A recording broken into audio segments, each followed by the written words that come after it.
இதயம் கனிந்த பணிவான வணக்கம் நண்பர்களே.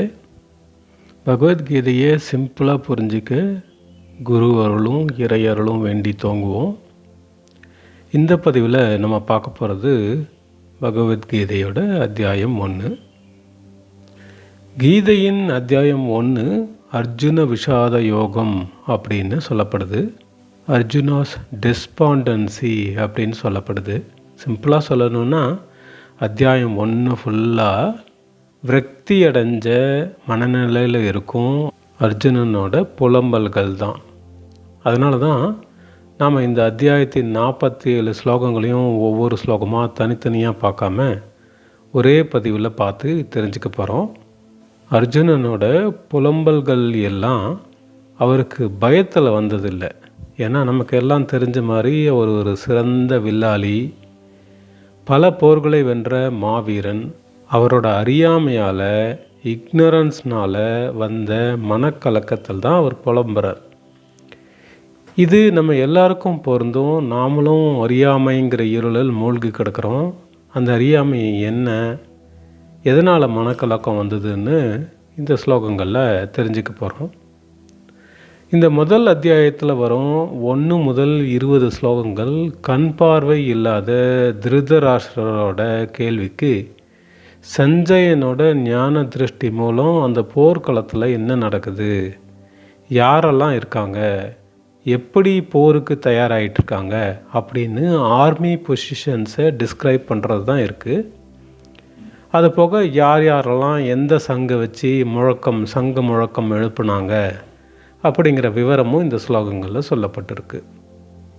ஸ்லோகம் 21லேருந்து 25 வரைக்கும் இதில் வார் ஆரம்பிக்கிறதுக்கு முன்னால் அர்ஜுனன் தன் சாரதியான கிருஷ்ணர்கிட்ட அந்த போர்க்களத்தில் 2 சைட்லேயும் கடல் போல் இருக்கிற ரத கஜ துராதி சேனைகளின் நடுவே தன் ரதத்தை செலுத்த சொல்கிறார். அங்கே இருபுறமும் பறந்து விரிஞ்சிருக்கிற குதிரைப்படை, யானைப்படை, காலாட்படை, பிரம்மாண்ட சேனைப்படைகளை அங்கே குவிஞ்சிருக்கிற மிகச்சிறந்த வில்லாளிகளை எல்லாம் பார்க்குறாரு.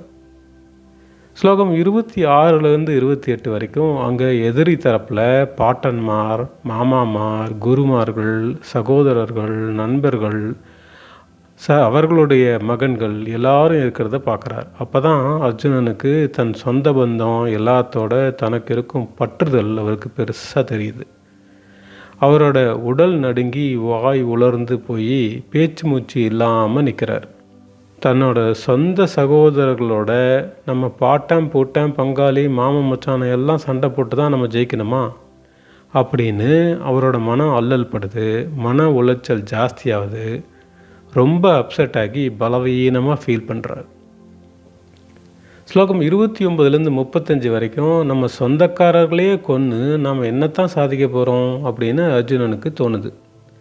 தன் சொந்த பந்தங்களோட நான் போர் செய்ய போகிறது இல்லை அப்படின்னு முடிவு பண்ணி தன்னோட வில் அம்பு எல்லாம் கீழே போட்டு நொந்து போய் உட்காந்துருக்காரு. ஸ்லோகம் 35லேருந்து 47 வரைக்கும் தன் சொந்தங்களை கொல்வதால் பாவம் நிச்சயமாக வந்து சேரும். இவங்களை எல்லாம் கொண்டுட்டு இந்த குற்றச்செயல் அதர்மம் அப்படிங்கிற குற்ற உணர்வோட நான் மட்டும் எப்படி சுகமாக சந்தோஷமாக இருக்க முடியும்? பெரும் பாவ செயல்களை செய்து ராஜ்யத்தை ஜெயித்து அரச போகத்தை எப்படி அனுபவிக்க முடியும்? இப்படி பல கேள்விகள் அர்ஜுனனுக்குள்ளே ஓடுது. இந்த மனக்குழப்பத்தால் தன்னோட கடமையான போர் தொழிலையே விட்டுட்டு போகலாம்னு அவருக்கு தோணுது. இது தாங்க முதல் அத்தியாயத்தின் சுருக்கமான அர்த்தம். இப்போது இந்த அர்ஜுனனோட இடத்துல நாம் நம்மளை வச்சு பார்த்தோம்னா ஒன்றும் பெரிய டிஃப்ரென்ஸ் இருக்காதுங்க. நாமளும் வாழ்க்கை போராட்டத்தில் தான் சிக்கி தவிச்சிக்கிட்டு இருக்கோம். நம்ம வேலை, கஷ்ட நஷ்டம், வீடு, புள்ளக்குட்டி, ஜாதி சனம், சொந்த பந்தம், அக்கம் பக்கத்தில் இருக்கிறவங்க கூட எல்லாம் டெய்லி விவாதம், விவகாரம், சண்டை சச்சரவு பண்ணிக்கிட்டு பகையை வளர்த்துக்கிட்டு மன நிம்மதி இழந்து தவிக்கிறோம். அதனால் நாம் எல்லாரும் ஏதோ ஒரு வகையில் ஏதோ ஒரு விஷயத்தை பற்றி யோசிச்சுக்கிட்டு கவலைப்பட்டுக்கிட்டு அர்ஜுனன் மாதிரியே மனக்குழப்பத்தில் இருக்கோம். சில சமயங்களில் இந்த வாழ்க்கையே வேண்டாண்டா சாமி அப்படிங்கிற விரக்தி மனநிலையில் கூட நமக்கு வந்துடும். நம்ம தலைவலியெல்லாம் எப்படா தீரும், இது எல்லாத்தையும் எப்படி தாண்டி சந்தோஷமாக வாழ்கிறது, அமைதிக்கான வழி என்ன அப்படின்னு பகவான்கிட்ட வேண்டிக்கிறோம். நம்மளோட அறியாமை, இக்னோரன்ஸ்னால் நமக்கு வர்ற இந்த கேள்விகளும் குழப்பங்களுக்குமான பகவான் கிருஷ்ணர் கொடுக்குற பதில் தான் உயர்ந்த ஞானம்தான் இந்த பகவத்கீதை. இந்த உயர்ந்த ஞானத்தை நாம் பகவான் ஸ்ரீ கிருஷ்ணர்கிட்டேருந்து அடுத்தடுத்து வர்ற அத்தியாயங்களில் இனிமேல் தெரிஞ்சுக்க போகிறோம். அதுக்கு நாம் நம்மளை ஒரு பிரார்த்தனை மனப்பான்மையோட தயார் பண்ணிக்கிட்டு ரெடியாகும். நல்லது. நன்றி. வணக்கம். ஓம் சாந்தி.